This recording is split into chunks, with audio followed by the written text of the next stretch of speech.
좌우에 있는 성도들과 함께 성도의 기도를 나누면서 인사하며 축복하는 시간 갖도록 하겠습니다. 애교 하트 하시고 사랑합니다, 축복합니다, 인사하겠습니다. 사랑합니다, 축복합니다. 사랑합니다, 축복합니다. 사랑합니다, 축복합니다. 사랑합니다, 축복합니다.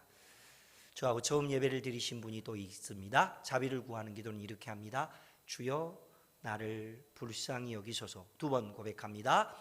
주여 나를 불쌍히 여기소서. 한 번 더요. 주여 나를 불쌍히 여기소서. 아멘. 주님 베푸신 은혜와 하나님의 놀라운 사랑이 오늘 예배하는 저와 여러분들 가운데 함께 하시게 되기를 주의 이름으로 축복합니다. 오늘은 성령 강림 주일입니다. 예수님께서 십자가에 못 박히시고 난 다음에 3일 만에 부활하셨고, 부활하신 이후 40여일 동안 사랑하는 제자들을 만나시기도 하시고 그들에게 하나님의 위로의 말씀, 천국의 놀라운 비밀을 알려주기도 하셨습니다.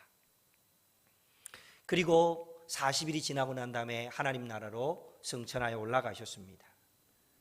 그리고 10일이 있다가 다시 약속하신 대로 성령님을 우리 가운데 보내셔서 강림하셨던 그날을 기념하는 날이 오늘 성령 강림 주일입니다.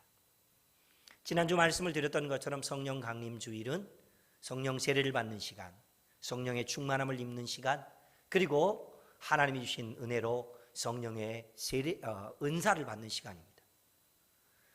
그리고 난 다음에 그것이 교회의 역사 안에서 누군가가 성령의 세례를 받았다, 누군가가 성령의 충만함을 받았다, 누군가 성령으로 인하여서 은사를 경험했다라고 하는 것으로 끝난 게 아니었고, 바로 이 성령 강림 주일을 통하여서 교회가 시작되었습니다. 할렐루야. 이 교회의 시작을 통하여서 2000년 교회사를 이루어 오게 하셨고, 도저히 하나님을 믿고 섬길 수 없는 이 땅 동두천 땅에도 복음을 전하는 사람이 있게 하셨고, 교회를 세워주셨고, 우리를 통하여서 계속해서 하나님의 뜻을 이루어드리는 믿음의 교회가 되게 해주신 것이 우리 하나님의 은혜가 되는 줄로 믿습니다. 21세기가 되면 놀라운 일들이 있을 줄 알았습니다. 과학 문명이 발달하고 첨단의 모든 일들로 인하여서 편리하고 좋은 일들만 있을 줄 알았습니다. 그런데 우리가 알고 있는 대로 21세기 2000년이 들어서면서부터는 우리가 그 이전에 경험해보지 못했던 각종 질병이나 바이러스로 인하여서 어려움을 겪고 있는 것이 우리의 현주소입니다. 그래서 제가 근래에 2000년이 들어서면서부터 우리 한국이나 세계 여러 나라들에게 바이러스로 인한 어려움이 무엇이 있었는가 하고 이렇게 쭉 검토해보고 찾아보았습니다. 2002년에는 사스 바이러스로 인해서 어려움이 있었습니다. 그리고 2009년에는 신종플루라고 하는 이상한 바이러스가 있어서 어려움을 겪었습니다. 그리고 2012년에는 메르스 바이러스, 2014년에는 에볼라 바이러스가 있었습니다. 그리고 2019년부터 지금까지는 코로나 바이러스라고 하는 이 바이러스로 인하여서 우리가 어려운 시기를 보내고 있습니다. 바이러스는 감염 속도가 굉장히 빠릅니다. 병원균이 되어서 그걸로 인하여서 사람이 아프기도 하고 더러는 생명을 잃게 되는 그런 안타까운 일들이 있게 되는 것이 바이러스입니다. 그런데요, 이 바이러스가 이렇게 부정적인 역할만 있는가? 과연 이 바이러스를 성경적으로 해석하면 또 어떻게 이해하고 해석할 수 있을까요? 그것은 다름 아닌 영향력입니다. 바이러스는 병원균이 되어서 부정적으로 영향력을 미치면 생명을 앗아가거나 고통스럽게 하는 것이 바이러스이지만, 바이러스가 긍정적으로 영향을 미치면 어떤 일이 될까요? 회복이 일어납니다. 지치고 고단했던 사람들이 새 힘을 얻습니다. 삶의 소망이 없었던 사람들이 행복을 경험하게 됩니다. 이것이 바이러스가 가지고 있는 영향력 차원에서 긍정적 영향입니다. 그런데 이 바이러스들은 우리를 늘 힘들게 하고 또 생명을 앗아가게 하는 이런 일도 하지만, 이런 부정적인 바이러스의 영향이 병원체가 아닌, 병원균이 아닌 어떤 사람으로 인해서 생기는 일들이 있었다면 그것은 정말로 안타까운 일입니다.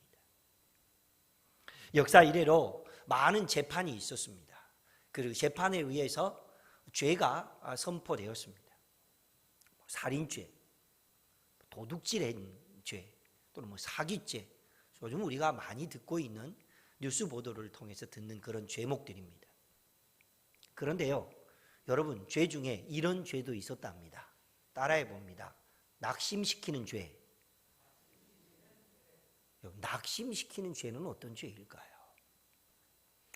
이 제목으로 인해서 심판을 받고 이 제목으로 인해서 재판을 받았던 사람과 관련된 일화를 소개합니다.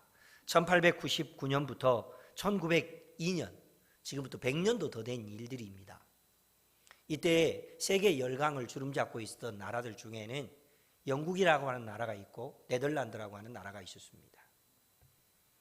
네덜란드 사람들이 이미 남아프리카 공화국으로 이주해서 그곳에 어느 정도 이주민으로 정착을 해 살고 있을 때에 영국이 신흥 강국이 되어서 각종 무기를 가지고 아프리카 식민 전쟁을 위해서 가던 차에 이 네덜란드 이주민들과 전쟁이 벌어졌습니다. 이 전쟁을 일명 보어 전쟁이라고 합니다. 새롭게 등극한 영국은 신내 무기를 가지고 쳐들어왔기 때문에 이미 정착해 있었던 이주민 네덜란드 사람들은 힘이 들 수밖에 없었습니다. 그런데 그 중에 한 사람이 있었는데 그 사람이 바로 낙심시키는 자의 역할을 하면서 낙심시키는 죄를 퍼뜨리고 다녔습니다. 영국군이 얼마나 강한지, 그들이 준비하고 있는 무기는 얼마나 센지, 거기에 비하면 우리 아군은 초라하기 짝이 없고 그들과 싸워서 전쟁을 하면 반드시 질 수밖에 없다는 둥, 보잘것없는 연약한 모습이라는 둥, 군대는 힘이 없고 저 도저히 싸워봤자 질 수밖에 없는 싸움이라는 둥, 이렇게 말을 퍼뜨리고 다녔습니다. 그 결과 그 말과 행동은 적군이 가지고 있는 어떤 무기나 전략보다 큰 위력을 발휘해서 아군을 기력이 빠지게 만드는 그런 역할을 하고 말았습니다. 그는 낙심시키는 일을 하고 다녔습니다. 그는 사스나 에볼라나 메르스나 코로나와 같은 잘못된 바이러스를 퍼뜨리고 다니는 사람이었습니다.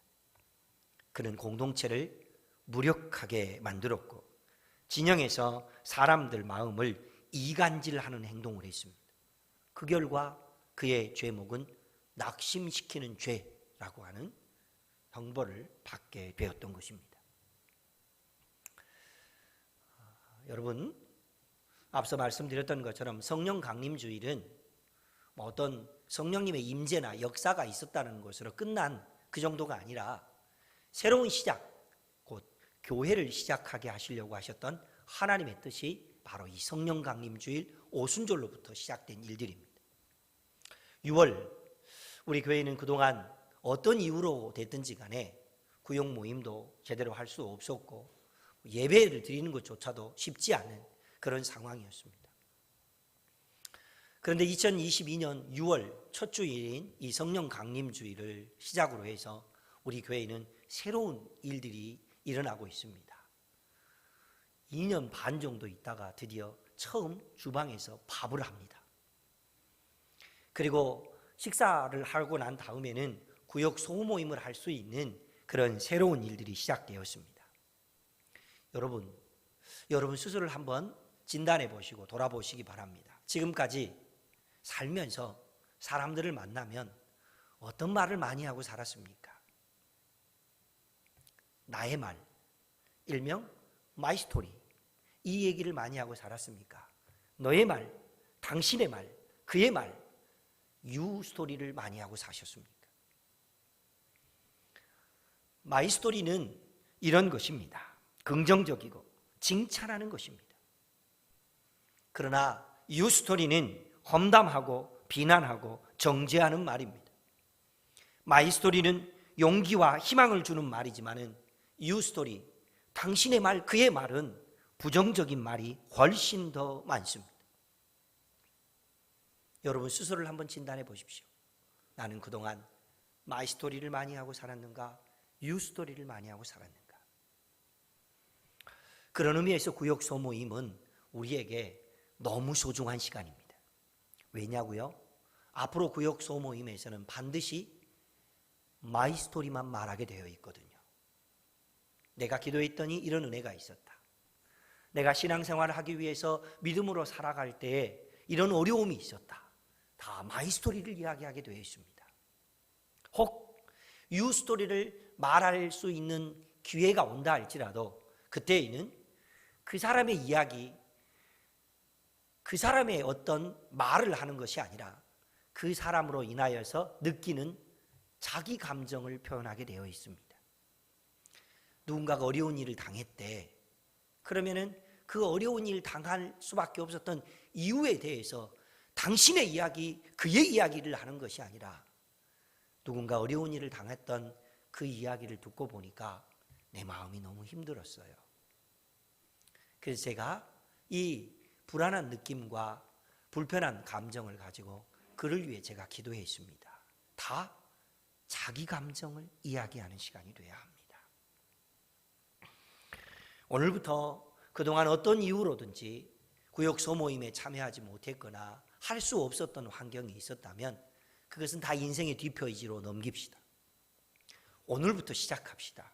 성령 강림 주일에 성령 세례를 받고 성령의 은사를 체험하고 성령 충만했던 사람들을 통하여서 하나님, 우리 주님이 그렇게 기뻐하셨던 교회가 시작된 것을 기억하면서 우리는 이제 새롭게 하나님의 뜻을 이루어가는 귀한 인생의 페이지를 이루어가는 저와 여러분이 되시기를 주의 이름으로 축복합니다. 여러분, 살다 보면 뚜껑이 열리는 일이 종종 생깁니다. 너무너무 감정이 흥분되어서 일어나는 일들이죠. 요즘 젊은이들은 이것을 하이바에 스팀 받았다 이렇게 표현하기도 하더군요. 너무 화가 나고 너무 감정이 통제되지 않고 절제되지 않은 이런 상황이 있을 때 어떻게 하면 될까요? 여러분, 그것을 구역 소모임에 나와서 최근에 자신의 감정을 쏟아내시기 바랍니다. 그러면 그것을 위해서 함께 기도하고 함께 하나님 앞에 도움을 구할 때 비로소 우리는 평정심을 찾게 되고 나를 위해서 기도해 주었던 그 사람들로 인하여서 우리는 행복 바이러스를 느끼게 되고 행복한 믿음의 사람으로 살아갈 수 있게 되는 것, 이것이 바로 마이스토리 그리고 소모임이 주고 있는 영적인 유익입니다.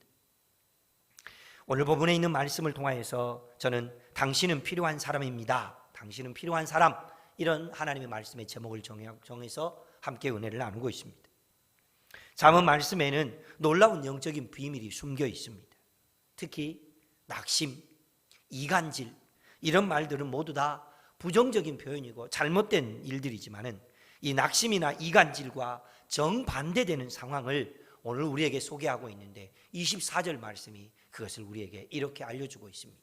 하나님의 말씀 24절 말씀을 다시 한 목소리로 읽습니다. 함께 읽습니다. 선한 말은 꿀송이 같아서 마음에 달고 뼈에 양약이 되느니라. 놀라운 일입니다. 우리가 지금까지 선한 말을 했다면 누군가에게 마음에 근심이 있는 그들의 근심을 덜어주고 뼈와 가슴을 상하게 하는 그들에게 양약이 되어서 하나님이 기뻐하는 진정한 회복의 역사를 이루어내는 것, 그것이 우리 하나님께서 원하시는 것입니다. 우리의 말들이 선한 말을 통하여서 하나님의 영광을 높여드리되 낙심시키는 자, 낙심시키는 죄, 낙심시키는 말이 아니라 주의 뜻을 이루어내는 귀한 믿음의 사람으로 살아갈 수 있기를 주의 이름으로 축복합니다. 그러려면 어떻게 하면 될까요? 우리가 누군가에게 낙심시키는 자가 아니라 누군가에게 행복을 주고 누군가의 마음을 달게 하고 누군가의 뼈를 치료하는 그런 믿음의 사람으로 살려면 어떻게 하면 될까요? 성경에 많은 이와 관련된 사례들이 있지만은 오늘은 두 가지 사례를 통하여서 함께 은혜의 말씀을 나누도록 하겠습니다. 그 첫 번째는 바로 이것입니다. 감정을 넘어 믿음의 결정을 하도록 돕자. 함께 해봅니다. 시작. 감정을 넘어 믿음의 결정을 하도록 돕자. 여러분, 감정이라고 하는 게 기분이 좋을 때도 있고 나쁠 때도 있고 사랑스러울 때도 있고 미움이 올 때도 있고 이게 모두 다 감정입니다. 그러나 우리의 감정이 부정적이고 잘못될 때 어떤 중요한 결정을 한다. 어떻게 되겠습니까? 그럼 부정적인 결과를 초래할 수밖에 없습니다. 그러므로 우리는 누군가 감정으로 잘못된 결정을 하려고 할 때에 그게 아니라고, 믿음의 결정을 하라고 이렇게 당부하고 세워줄 수 있는 사람이 되어야 합니다. 성경에 이와 관련된 사례들 중에 특별히 요한복음 8장에는 예수님께서 가늠하다 잡힌 여인을 군중들이 데리고 와서 돌로 치려고 하는 장면이 있습니다. 그들은 지금 감정에 북받쳐 있습니다. 그런데 그때 예수님께서 만약에 그렇게 하지 않으셨지만 8장을 끼고 난 다음에, 그래, 구약에 기록되어 있는 율법에 의하면 가늠하다 잡힌 여인은 돌로 치라 하였다. 자, 쳐라! 만약 이렇게 했다면 어떤 일이 벌어졌을까? 그러나 예수님께서는 땅바닥에 무엇인가를 쓰는 듯 쓰셨고, 그리고 난 다음에 그 군중들을 향하여서, 그리고 가늠하다 잡혀와서 무릎 꿇은 채 엎드려 있는 여인이 들을 만하게 예수님은 이렇게 말씀하셨습니다. 요한복음 8장 7절 말씀. 너희 중에 죄 없는 자가 먼저 돌로 쳐라. 그렇게 말씀하셨습니다. 이 말을 들었던 성난 군중들은 방금 전까지 손을 부들부들 떨면서 손에 돌을 들고 있으면서 그 여인을 향하여 던지겠다라고 하는 마음을 갖고 있었지만은 하나씩 돌을 내려놓기 시작했고 그 자리를 떠나갔습니다. 뿐만 아니라 그 말을 듣고 있었던 여인조차도 자신을 돌아보면서 나의 과거 속에 잘못된 결정을 하고 잘못된 선택을 했던 것이 이렇게 부끄러운 일을 초래했구나 라고 하는 것을 깨닫게 되었습니다. 군중들도 잘못된 감정에 휩싸여 있을 때 그들이 감정의 결정을 하지 않도록 믿음의 결정을 하도록 도와주셨던 것, 그게 우리 주님의 방법이었습니다. 그 결과 군중들은 믿음의 결정을 했습니다. 그 결과 그 여인도 믿음의 결정을 했습니다. 무엇보다도 군중과 그 여인이 모두 다 이 이후로는 믿음의 결정을 한 대로 믿음의 길을 걸어가는 하나님의 사람이 되었습니다. 사랑하는 성도 여러분, 오늘 우리는 누군가가 힘들어하고 있을 때, 잘못된 결정을 하려고 할 때, 감정에 따른 결정을 하려고 할 때 그게 아닙니다. 믿음의 결정을 합시다 라고 권면하면서 하나님의 뜻을 이루어가는 믿음의 사람들 되시기를 주의 이름으로 축복합니다. 두 번째, 우리가 해야 할 것, 하나님이 기뻐하는 꼭 필요한 사람으로 살아가는 모습은 이런 것입니다. 두 번째, 함께 읽습니다. 감정의 홍수에 빠진 사람을 건져내야 한다. 감정의 홍수에 빠졌다. 어떤 것입니까? 너무 화가 나서 몸을 주체할 수가 없는 것입니다. 여러분, 감정은 물난리와 비슷합니다. 여러분, 물이라고 하는 것이 우리에게 너무 소중하고 너무 유익합니다. 그런데 이 물이 소중하고 유익한 것은요, 그 물을 우리가 통제할 수 있을 때만입니다. 만약에 물을 우리가 통제할 수 없으면 어떻게 됩니까? 그건 재난입니다. 감정 역시 하나님께서 우리에게 주신 선한 것입니다. 그러나 이 감정을 물처럼 통제할 수 없는 감정이 되어버리면 그것은 재난입니다. 그런데 이렇게 재난에 빠져 있고 감정의 홍수에 빠져 있었던 성경의 여러 사례들 중에 특별히 민수기 12장에 보면 출애굽했던 이스라엘 백성들이 광야 생활을 하는 중에 감정의 홍수에 빠져버린 일이 생겼습니다. 일의 발단은 모세가 구스 여인을 아내로 취했다라고 하는 이 일 때문에 그의 형 아론과 누나 미리암이 찾아가서 모세를 비난하고 비판한 일로부터 시작됩니다. 그걸로 끝나지 않고 이 두 사람, 형과 누나는 모세만 선지자냐? 모세에게만 하나님이 말씀하셨느냐? 하나님은 우리에게도 말씀하셨다. 우리도 선지자다. 이렇게 말하기 시작하니까 공동체는 그걸로 인하여서 큰 혼란에 빠지게 됩니다. 이 모습을 지켜보고 계셨던 하나님께서는 모세와 그리고 그의 형 아론과 누나 미리암을 한 곳으로 보내서 아론과 미리암의 잘못된 행동들을 책망하시고 그리고 지적하셨습니다. 그 일이 있고 난 다음에 안타깝게도 미리암의 온 몸에는 문둥병이 걸리고 맙니다. 자, 이때 당시에 하나님께서는 지어진 성막을 옮겨서 파란 광야로 옮기려고 하는 계획을 가지고 계셨습니다. 자, 그러면 성막이 움직입니다. 이스라엘 공동체가 다 움직여야 됩니다. 광야 진밖에 혼자 외롭게 문둥병과 사투를 벌이고 있는 누나 미리암은 어떻게 해야 되죠? 놔두고 가죠. 공동체에서 격리되었던 미리암의 마음은 이미 홍수에 빠져버렸습니다.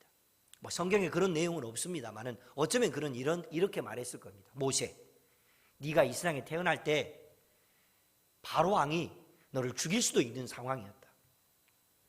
근데 아빠와 엄마하고 협의해서 네가 물에 빠졌을 때 건져내는 일을 할 때 이 누나 미리암이 그 일을 해줬단다.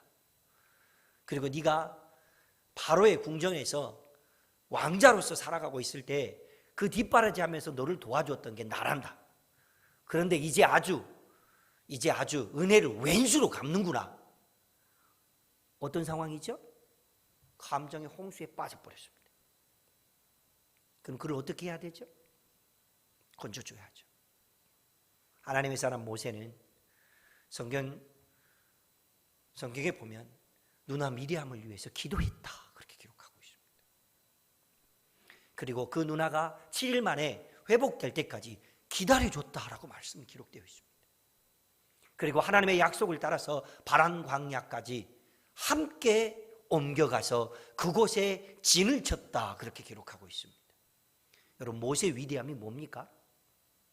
모세의 위대함이 홍해를 가른 것입니까? 마라의 쓴물을 단물로 바꿔내는 것입니까? 물론 위대한 일이죠.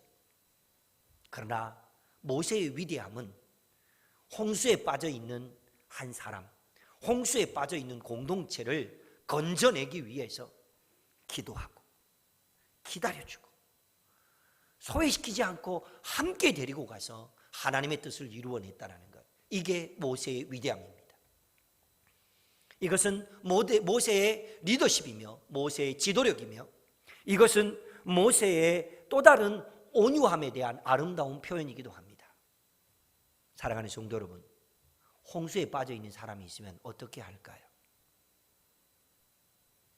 그 사람을 위해서 기도하고 그 사람이 회복될 때까지 기다려주고 하나님의 뜻이 이루어질 때까지 함께 갈 수 있도록 마음을 품고 그를 섬겨낼 때에 그 사람을 그렇게 기도하고 기다려주고 함께했던 사람을 우리는 누구라고 말합니까? 당신은 필요한 사람입니다. 그렇게 말하죠. 모세는 이스라엘 공동체에게도 필요한 사람이었습니다. 모세는 가족, 특별히 누나 미리암에게 너무 소중한 사람으로 필요한 사람이었습니다. 사랑하는 성도 여러분, 우리 아는 교회가 주님이 기뻐하는 교회로 세워져 가고 있는 과정 속에 꼭 필요한 사람을 찾는다면 어떤 사람을 찾으실까요? 그렇습니다. 감정을 넘어 믿음의 결정을 할 수 있도록 도울 수 있는 사람, 감정의 홍수에 빠져서 도대체 아무것도 할 수 없는 그 사람을 오히려 건져줄 수 있는 사람, 그 사람을 우리 주님께서는 넌 나의 뜻을 이루어드리는 데 있어서 꼭 필요한 사람이구나 그렇게 말씀하실 겁니다. 사랑하는 성도 여러분, 우리 좌우에 있는 지체들을 바라보면서 당신은 꼭 필요한 사람입니다. 함께 축복해 주시기 바랍니다. 시작. 그렇습니다. 사랑하는 성도 여러분, 공동체 안에 잘못된 바이러스를 퍼뜨리는 일, 이것은 성도가 결코 해서는 안 되는 일입니다. 성도가 경계해야 될 일 첫 번째로는 공동체 안에 잘못된 바이러스를 퍼뜨리는 일입니다. 그게 뭐라고 그랬죠? 낙심시키는 말, 낙심시키는 사람, 낙심시키는 죄, 이것이 성도가 경계해야 될 일입니다. 잘못된 바이러스를 퍼뜨리는 일, 다른 사람을 낙심시키는 일, 이거는 절대로 해서는 안 됩니다. 용기를 주는 일, 희망을 주는 일, 일어설 수 있도록 도와주는 일, 감당할 수 있도록 그에게 힘을 불어내는 일, 이것을 우리 하나님께서는 우리에게 하기를 원하십니다. 오늘 본문 말씀에서 말씀을 읽었던 대로 즐거움을 주고 쑤시는 뼈를 낫게 하는 그런 사람을 우리 주님은 찾고 계시고, 그런 사람이 공동체 안에서 꼭 필요한 사람입니다. 저와 여러분들이 이렇게 우리 교회와 우리 구역과 여러분의 가정과 그리고 여러분이 몸담고 있는 직장 안에서 꼭 필요한 사람으로 드려지고 쓰임받는 복된 일꾼들 되시기를 주의 이름으로 축복합니다. 이제 우리 교회와 우리 각자의 삶의 목표가 분명해졌습니다. 성령 강림 주일에 하나님의 말씀을 받았습니다. 초기 신약교회 성도들처럼 이제 우리는 성령으로 충만한 사람이 되어서 유스토리, 당신의 이야기가 아니라 마이 스토리, 나의 이야기, 나의 감정을 말하고, 지쳐있는 영혼들, 쓰러져 있는 영혼들, 그들을 바라보면서 오히려 낙심시키는 말을 하는 것이 아니라 용기를 주는 말을 하고 즐거움을 주는 말을 하며 육체의 고통을 안고 살고 있는 사람들에게 행복 바이러스를 퍼뜨려드리며 믿음의 영향력을 주고 선한 영향력을 미치며 살아가는 주님의 일꾼들이 되시기를 주의 이름으로 축복합니다. 교회와 구역 식구들에게 정말로 꼭 필요한 사람이 되어서 하나님의 영광을 위해 살아갈 수 있는 복된 일꾼들 되시기를 주의 이름으로 축복합니다. 주신 약속의 말씀을 기억하면서 우리 함께 기도할 기도 제목 이렇게 정해 보았습니다. 함께 읽습니다. 공동체와 개인을 살필 수 있는 여유와 그들이 믿음의 결정을 하며 살도록 도움을 주는 필요한 사람이 되게 하옵소서. 아멘. 여러분, 다른 사람을 살필 수 있는 여유가 없으면 여러분, 그것은 돈이 없는 것보다 더 가난한 사람입니다. 다른 사람을 살필 수 있는 여유가 우리에게 있기를 위해서 기도하고, 그리고 믿음의 결정을 하도록 감정에 휘말려 있는 사람들을 세워주고 붙들어 줄 수 있는 그런 하나님의 사람, 필요한 사람으로 쓰임받기를 위해서 자신과 교회를 품고 가정을 품고 구역을 품고 이 시간 함께 하나님 앞에 2분 정도 믿음의 기도를 드리며 나아갑니다. 한 목소리로 기도하겠습니다.